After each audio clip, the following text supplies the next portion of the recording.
What the hell is Saw Sports or whatever that last call was talking about? What the hell is that? Guys are from Free Love, man.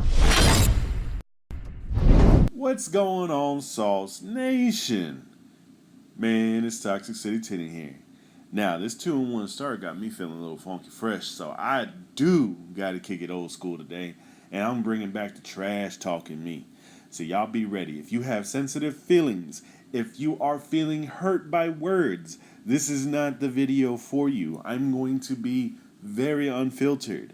Now, before we start this video off, I will give a shout out to Voodoo. I will crow on live during the pregame on Sunday. I'm off, so I will do that live instead of doing the video here. If you have any objections, just let me know. I know how you get. Don't fuck with it. I will fucking give you your crow for the fucking tweet. Santa Claus is real. All right. Ladies and gentlemen, this is going to be an AFC South division roundup. Now, we have a bye week in week 10, so I figured we'd break this down into 3 videos. I'm going to do one after this week, because this was 3 weeks. Then I'm going to do one after week 6. That'll be 6 weeks. Then I'm going to do one after week 9, which will be 3 weeks. So we're going to break these videos up. Now, as it stands, the Houston Texans, Big Daddy Long Dick, is sitting at the top of the division with a 2-1 start. And yes, I don't give a fuck if the Colts are starting 2-1 also. Fuck them. They lost to the Chargers. Now, in all honesty, the Houston Texans should be 3-0. But because Bill O'Brien let off the gas in the third quarter, and let's not forget about Rack's dumbass prevent defense, and thank the Lord, thank the baby Jesus, that Aaron Colvin's old shitty-ass braids looking like a motherfucking mutant off a fucking, some fucking futuristic sci-fi movie, his ass is gone for what the fuck he did in that game. We pretty much should have fucking beat the Saints, but in the most Texans way possible, we lose to a fucking field goal kick that's 58 yards. I can almost guarantee this motherfucker ain't never gonna kick another 58-yard field goal in his life, but he kicked the one fucking field goal that would fucking keep us from going 3-0. So yeah, that shit still bothers me a little bit, even after 3 weeks. I'm sorry. Now, then we moved on to Jacksonville. We didn't even go anywhere. We came home. And you know something? I'm not feeling the Gardner Minshew fucking shit. I don't give a fuck if he got a little dirty caterpillar on his upper lip. This motherfucker was not special. 213 yards passing, 1 touchdown, 0 interceptions. And get the fuck out of here. The dude was under duress the whole day. I don't even want to hear that shit. Fucking Leonard Fournette only had 50-something yards rushing, and he had fucking 40-something himself. I don't even give a fuck about that shit. I'm not on the hype train for that motherfucker. That dirty-ass, greasy white boy can take his ass back to whatever rock he crawled out of and hammer his hand back into non-existing into my fucking headlines for the rest of his life. Now, then we followed it up with the recent win over the LA Chargers. Now, personally, I felt like we were going to win this game before the season even started. I felt we were going to be in dire situation and we would just have to get a win. But in true fashion, the Chargers came out and started off hot like they usually do. They are a first-half team. They are a pretty good first-half team. But what did we do different? We proved that we have what it takes and punched through the fucking wall and went out there and beat the ass right at the last minutes of the game. Now, will I say who was responsible for that shit? Yes, I'm going to say who the fuck was responsible for that shit. Akins had a wonderful fucking, 40-yard, 30-yard run for a touchdown after the catch. Man, Deshaun Watson, if he's not your truth, then you are a blind, deaf, and dumb motherfucker. All right? So I don't even want to hear your fucking excuses. Deshaun Watson, with his magic, did what he had to do. And again, baby Lord Jesus, I love you so much because J.J. Watt came on to help out Whitney Merciless and what he was doing. And it's absolutely beautiful win. It was how you dig down deep and you fucking win. Even though we gave up 2 fourth downs in the last drive, but I'll let you slide. We got the win. Congratulations, defense. We got the fucking win. Now, let's do a rundown of the rest of the bitches in the AFC South. Because, quite honestly, the Houston Texans, Big Daddy Long Dick, is smacking them right on the forehead with just the very tip. Just pop, pop, pop. All right, so let's get started with this. Gone to the Oh, Indianapolis Colts, led by Mr. Jacoby Brissett himself. Now, they have not been very luckless without luck. I mean, look at it. In L.A., they lost. Flat out. L.A. got out to a hot start. And the difference between us and the Colts right now is we can come back into a game right now. That's very evident. We're going to fight to the end. And we did so. We did it on the 1 yard line when we stopped Fournette from fucking going in for the go-ahead, gimme win. We fought the Saints as hard as we could outside of the fucking dumbass play calling on defense. And then you got to look at the fact that we both played the same Chargers team. They actually played a more healthy Chargers team and just could not do shit for them. Fucking Marlon Mack ran all over the field, but they couldn't capitalize on any of that shit. So until the Colts do something of importance to me or beat a team that we couldn't beat, I'm not worried about the fucking shitty ass Colts. Because look at that lot. Lost to LA, and then what do? You go beat Tennessee. Jesus Christ, man. Tennessee is a dumpster fire. And trust me, I'm going to go in on Tennessee at the end of this video. Tennessee's just a dumpster fire. Fucking Marcus fucking Mariota. Fuck that dude.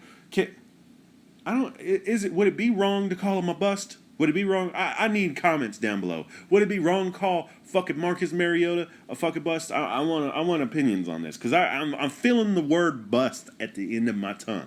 Bust is at the end of my tongue.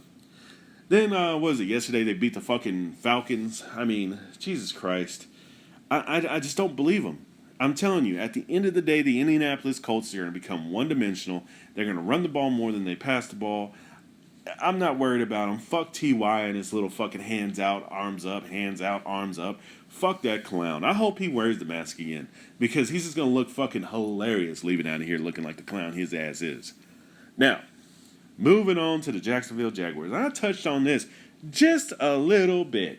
I am not on the hype train for Gardner Minshew. I don't give a fuck if he dresses like Freddie Mercury. I don't give a fuck if he sucks dick like Freddie Mercury. This dude, no, man.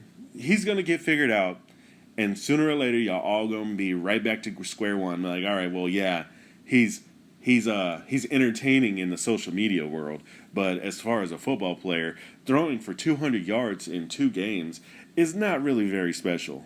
And quite honestly, he beat the worst team in the division, like in our division, not even like another division. They've had a chance to go up against the Kansas City Chiefs. I mean, we already knew that was going to be an L. Then when they came here, I mean, pretty much we shut down Fournette.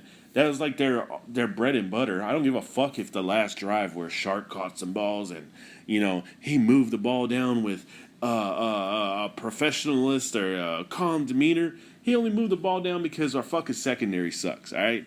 Let's be fucking honest. Let's call apples apples and oranges oranges. This motherfucker only got down the field on a bad secondary. Wasn't nothing else special about it. It's Gardner Minshew. We are not going to be talking about this dude in 10 years. Everybody wants to make the Tom Brady the fucking, 6th-round pick comparison. No, motherfucker. Tom Brady was married to Bill Belichick. Neither one of those dudes could be who they are today without the other. And I'm telling you right now, Doug Marrone is not it. That motherfucker's going to help them crash and burn faster than a fucking plane with no engines on a nosedive. Now, I do hate the Jags, I do hate the Colts, but I don't hate them nearly as much as I hate the fucking Tennessee Titans. The fucking meth mountain maniacs. I hate these motherfuckers with a passion. When you hear the word loathe, I know what it feels like to loathe somebody. Just absolutely despise their ever-loving fucking being. Now, Tennessee, if there are any Titans fans in here, I do want to sit you down, turn the lights real down low, and just point out that y'all motherfuckers thought y'all was something special because y'all beat the Cleveland Browns. The Cleveland Browns! Bro, do you know how many fucking teams have beat the fucking Cleveland Browns in the last fucking 3 years alone? Jesus Christ. Y'all motherfuckers thought y'all was special. Y'all put a little 49 points on fucking Baker Mayfield. Fuck Baker Mayfield. Rex Ryan was right. This motherfucker's the most overrated fucking quarterback in the league right now outside of fucking Gardner Minshew. Jesus Christ. They get a fucking win for them. Everybody crowns them. Oh, obviously, well, the Tennessee Titans are the best team in the division right now. They just absolutely just battled the Cleveland Browns. We're talking about the Browns, people. We're not talking about the Patriots. We're not talking about the Chiefs. We're talking about the Browns. They dismantled the Browns. Again, how many times do I have to say it? You dismantled the Browns and people are just supposed to bow down to you? No, motherfucker, you got to go out here and earn this shit. And what's even fucking worse is the fucking formula that O'Brien uses. His whole idea is to win the division first, then worry about everything else. Mike Vrabel can't even fucking do that right now. This motherfucker is an 0-2 start in the division. 0-2 start in the division. It is very possible these motherfuckers might not even hit 500 in the division. Do you understand that, ladies and gentlemen? The Tennessee Titans are so trash, they may not even hit 500 in the division. And that's a 3-3 record. It just doesn't make sense. And at the end of the day, you got to look at how they lost. You let the Indianapolis Colts trounce you. Now, granted, it wasn't like the worst loss ever, but they fucking beat you. And they didn't even have a quarterback that was planned to start very fucking long. Jacoby Brissett was still barely fucking ready to be a starter. And he beats you in week 2 when you're supposed to be this dominant team. And then you go down to fucking, did they go to Jacksonville or did Jacksonville go to, I forget. I'm sorry. But they have to play Jacksonville and take an absolute fucking loss to a guy who only threw for like 202 fucking yards in that game. You fucking let Leonard Fournette make you look like fucking chumps. I'm sorry, I don't believe in the Tennessee Titan hype for the fucking defense. They have been a trash team. They have been fucking garbage. All right? Garbage. I gotta make it fucking sound fancy just so it fucking hits home that that's the only thing good you gotta say about the fucking Tennessee Titans. You gotta fucking use an accent. You gotta fucking take a word from somewhere else. Or you gotta be fucking silly just to make it sound fun to hear because Tennessee Titans are straight ass dumpster juice. Fucking cum guzzling fucking hookers behind a fucking Denny's. Alright? Now, ladies and gentlemen, I do have to wrap this video up. I know it's ran a little long, but I hope y'all love the trash talk roundup. Expect to see this shit again. And please do like, subscribe, and pay attention to the South Sports. We're going to blow up this year. Perfect.